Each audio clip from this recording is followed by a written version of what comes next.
Next, kay Mars Chris. Eto na. Nakakatawa! Nakakapikon.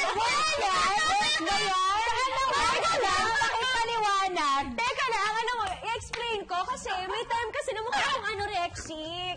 May time talaga na super binabash ko ng mga tao, Mars, pag ganyan yung post ko. So, hindi ko pinupost yung mga ganyan ko kasi sobrang payat ko.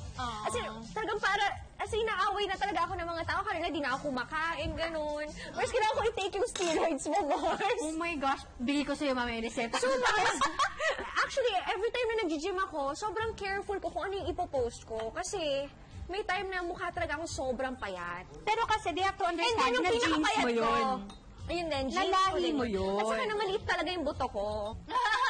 Ewan ko, Mars, sa akin parang, ito na talaga ako eh. Ito yung frame ng katawan ko. So, parang, ina-accept ko na lang, ganun.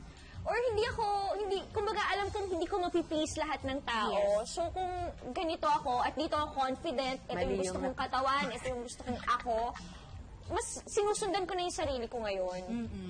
Mas doon ako sa gusto ko. Kumbaga parang, No more pleasing others na. Oo.